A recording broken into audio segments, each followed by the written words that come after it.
business. Tommy had his moment when the light bulb went off. I had my light bulb moment. It's where when all of these veterans who try to teach you and try to educate you and try to smarten you up for your own good, when you're going, no, you think you know better, I know better. And then all of a sudden the light bulb goes off and you're like, holy shit, they were right. Tony eventually has to have that moment. Hopefully he has that moment where he goes, all right, I love my 5-star matches. I love my "This is awesome" chants. But how about they start chanting "This is awesome" for a segment like Don Callis and Will Ospreay? Then you got him. That's when you know you got him. And how do I know? Because I've been in the middle of in the ring for enough of those segments where I knew I had them and a word hadn't been spoken yet. If you get me and Tommy in the ring, we can create such tension with one another and not even say a word. That's when you have them. You have them emotionally invested. I know I preach on this show about the word emotion and caring. Responding to a wrestling move is not caring and no emotional investment towards a character. How many people throw super kicks? Everybody and their mother. But when Shawn Michaels throws a super kick, it means something because you care about Shawn Michaels. And the same thing could be said about a word. And words where people care, they're emotionally invested. They hate Don Callis so much they don't want to hear his words. When Don finally said, yes, I did, there was a bit of a gasp. And it's different, right? Every person, if you think about it, the show opened up with a talking segment, but then that talking segment kind of went all over the place. And then the Daniel Garcia announcement, which the people got behind. And what did that segment end with? An AEW chant. And I watched that guy and I'm like, this is somebody I still could build around. He has this type of connection.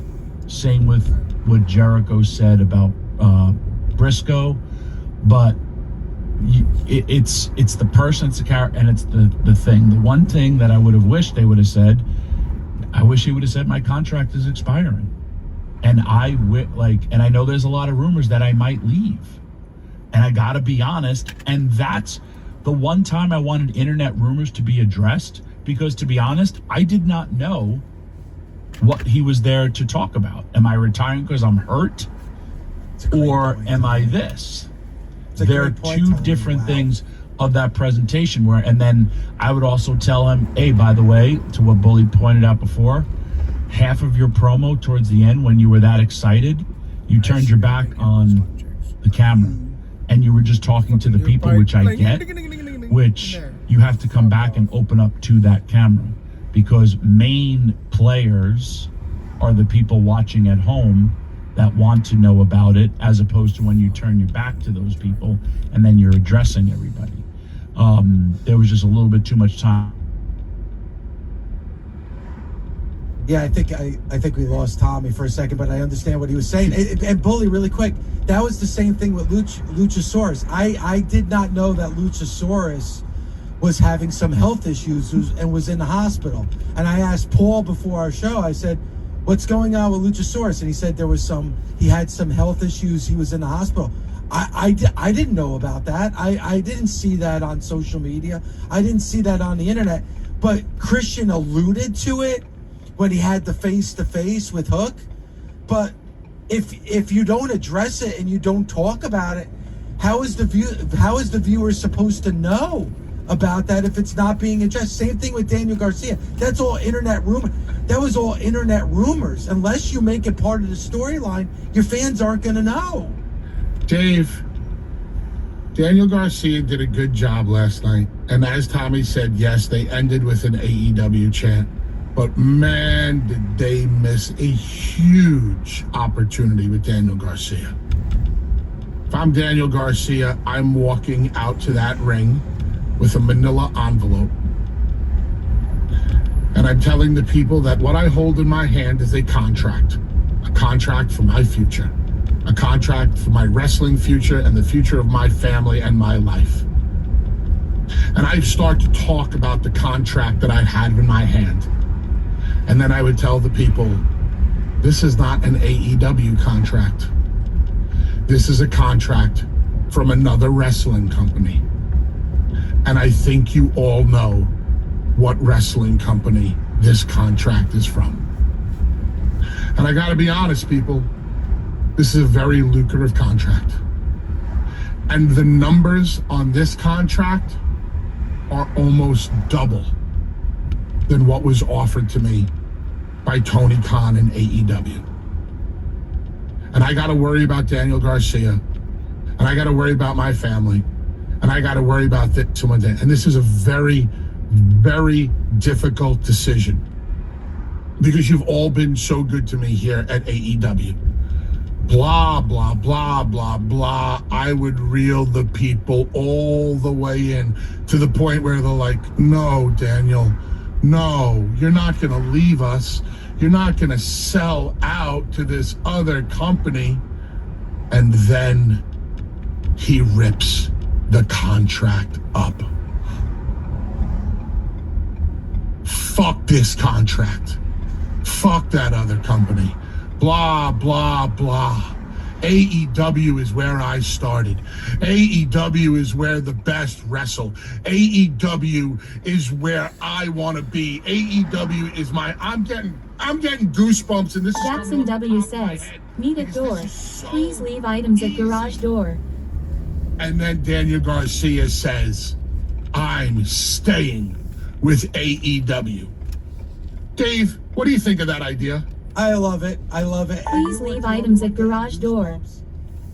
You could even have a tear in Daniel Garcia's eye where show the emotion on the fans' faces where they think, oh my God, Daniel Garcia is leaving. Everybody's got their head in their hands. As soon as he rips up that envelope, the place would fucking explode. And then, like Tommy said, those AEW chants, 10 times louder than you heard last night. At that very moment, after he rips up the contract, you could have had Tony Khan come out.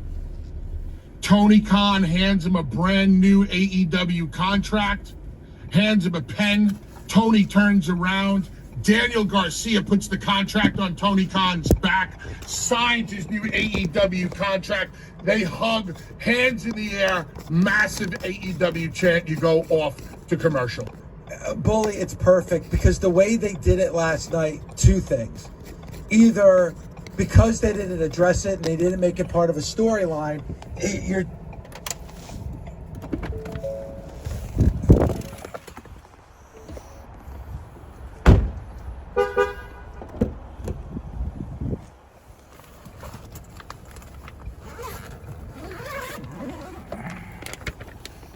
This is Jackson, I believe. Yeah.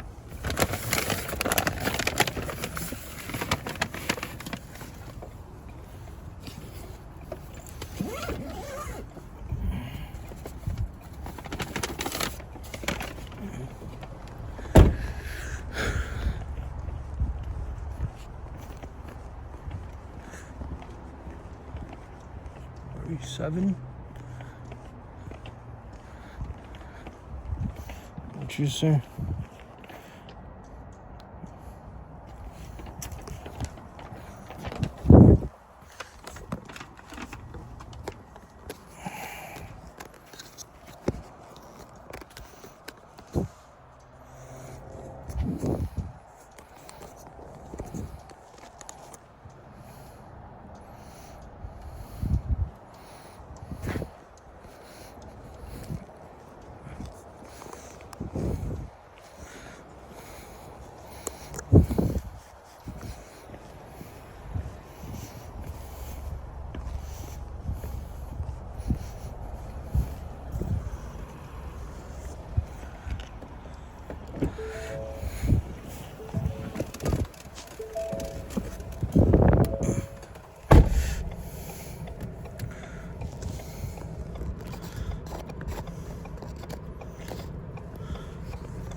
internet and social media, half your audience doesn't know what you're talking about. And then the other half that does already is saying, all right, Daniel Garcia is going to address his future. Oh, I wonder what Daniel Garcia is going to say. I mean, of course he's going to stay with AEW. Why would they tease something if he was going to go and he was going to leave? So I agree with you. I think they completely dropped the ball with that last night. 877-3444. Great job. 877-344-4893. 877-FIGHT-93. We'll get back to the nation. Also, I want to talk about what I thought was the best match from last night. We'll do that when Tommy Bully and I are back right here on Busted Open. Are you a fan of MMA? Well, if you are, you can win up to 1,000 times your cash every fight night on Underdog. Just pick higher or lower on your favorite fighter's stats like finish type, fight time, and more. Millions of fans from all over the U.S. have won over $1 billion on Underdog. Underdog is offered in 33 states across the U.S. Sign up for Underdog today using promo code BUSTED. And you'll get a free pick as part of your first cash entry, plus up to $1,000 in bonus cash when you deposit. Again, that's promo code BUSTED. Cash in on every fight night this season with Underdog. You must be 18 years old or older, 21 years old or older in Massachusetts and Arizona, 19 years old or older in Alabama and Nebraska, and present in a state where Underdog Fantasy operates. I just saw it. Terms apply. Void in Colorado? Concerned with your play? Call 1-800-GAMBLER or visit www.ncbgambling.org. Arizona? 1-800-NEXT-STEP. That's 1-800-639-8783. Or text Next Step to 53342. In New York, call the 24/7 Hope line at 1-877-8-HOPE-NY or text HOPE-NY. That's 467-369.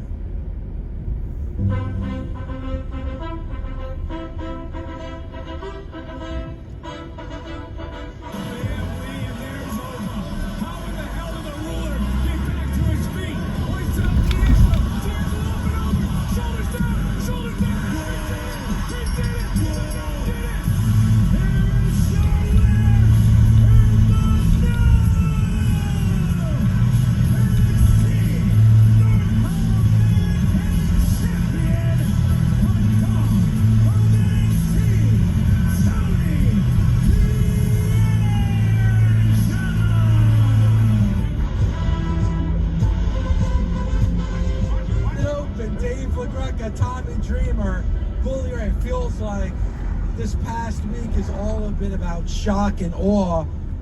Busted Open's Masters class that's available right now exclusively on the Busted Open podcast is all about shock and awe. Tomorrow, Tommy and I are going to be doing a top 10 most shocking moments show here on Busted Open. Shock and awe, Tommy. Shock and awe. Top 10 most shocking moments in pro wrestling history. Training number 3. Thank you. That'll be a hard one. Got to get the rules, the parameters, but that'll be a conversation once we go off the air, and we'll get it done. We'll knock out a list. I'll make that top 10. Okay, that's good. I will. I got it. Most shocking moments, shock and awe moments, I got to be in the top 10. Which one? I'll go with the easy one, Mae Young. That's a good one. I don't know what shock and awe means. Yeah, okay, bro. you do something even close to that. That was a good one. You know what? Complimenting you, and I'm doesn't trying sound to like a say compliment. if it's shock, I kind of, if I remember it, I knew you were going to put her through a table, but I have to know my That was one hell of a laws, complete sentence and thought. my laws and parameters for this. Hey, you know what? You know what I thought was a shocking moment? Huh. The wedding. The wedding with Brooke. That was Absolutely. a shocking moment. Shock That was a me, I shocking. got beat up. You know what was another shocking moment? Bully. And Did you have a possum on your head? We're just doing shocking moments here in Bully Ray and Bubba Ray Dudley. His weight The loss. cage match with you and Jeff Hardy for the TNA World Heavyweight Championship. That was a That was all good stuff. You know what I think we should be up there? Shocking moments is Shawn Michaels' super kick on Marty Jannetty in the barbershop. Oh, it's way up there. Hogan's turn. Gotta be up there. How about Would Black you put- Saturday? Black Saturday fucking shocked me. It would be number one on most Dave LaGreca angry moments in wrestling history. What's your number one most shocking moment in wrestling, Dave? That would be tomorrow's show. That's tomorrow's show. I don't give it away now, Bully. Come on, man. You got to tease it a little bit. You know? I wanted to see if you would bite on the bait. Wait, Paul's saying something. I love when Paul says mime something in the microphone, like I'm supposed to understand what, like I'm a lip reader. He's What no is it? Marcel I was Marcel. going to tell Bully to go in the corner, but I didn't want to be rude. That means go in the corner. Guys You're pointed. I up. said, go in the corner. You have a corner behind you. That's an actual corner. Go in. You were pointing to go up. Yes, I gotta know what the hell you. Hey, while I'm on mic, would you guys like the results of the poll that we put out before the show started? 70-30 NXT. That's my call. That's You know a- what? I'm gonna. That's 100 to nothing. What are you going to say? What do you say? I'm Dave? gonna go a little bit higher. Okay. 75-25 NXT. All right. Tommy, what do you think? 80-20. Wow. So, well, I will tell you that, like The Price is Right, one of you has hit the exact number. Which one of you is it? It's Tommy. Dave LaGreca, 75% NXT and 25% AEW. AEW wasn't good. Tommy, you were over. Go figure. Overweight. I wasn't crazy about Dynamite last night. Dynamite just was a lot. Dynamite was a lot last night. I really enjoyed NXT. To me, that question was a pretty easy choice. Oh, to Can me, it anybody was such. explain to me? Can anybody explain to me? I'm just curious. Why in the last match after Daniel Bryan fought John Moxley and everybody off, and Wheeler Yuta is laying there in pain, basically saying, "Bryan, please help me." The guy's laying there in pain, and Bryan Danielson just basically walked past him, basically gave like the cat kitty litter kick to him, and just started yes chanting. I can tell you. Are you going to hit me with the proverbial because? No, I gotta say, they fuck you at the drive-thru. They know you're gonna be a mile away by the time they realize you gave you the wrong order, and they fuck you at the drive-thru. Like the kid who's been sticking up for Bryan Danielson, who's got Bryan Danielson's back, who's emotionally connected to Bryan Danielson, who just wants to see the best for Danielson, is laying there because he just got his ass kicked for Bryan Danielson, who left the ring to fight Moxley, and then Danielson comes back, and instead of checking on him, it's a yes chant go. Wheeler Yuta deserves to hit him with a hammer at Wrestle Dream. I mean, yeah. If Wheeler Yuta were to turn on Danielson and kick him in the balls or crack him with a hammer, I'd be good for you, Wheeler. He deserves it. It really was bad optics last night when you're seeing Bryan Danielson doing the yes chant while the guy who actually went out of his way to help him and put his body on the line for Bryan Danielson is wreathing in pain 2 feet away from Bryan Danielson. Now I can hear the AEW fans out there go, "Oh, but Bully, he did go and check on him. And you watch the last 10 seconds of the show. He went, he checked on him, he tried to help him up."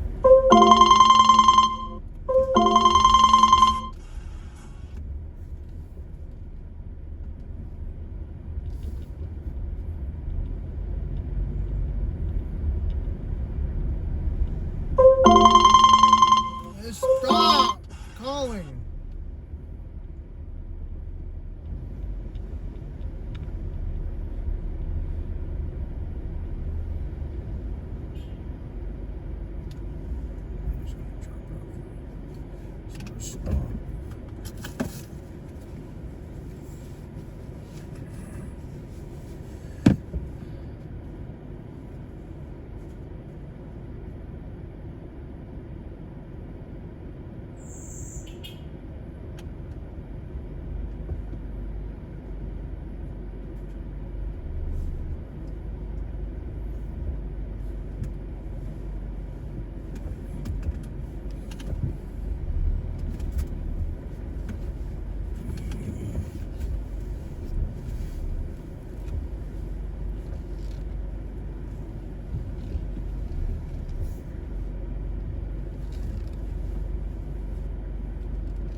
Guy's like fucking honked at me. I'm like, where the fuck do you want me to go?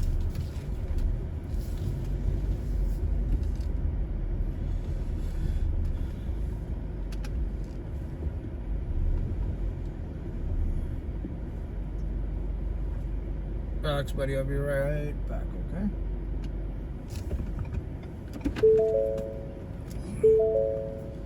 Is there a photo needed?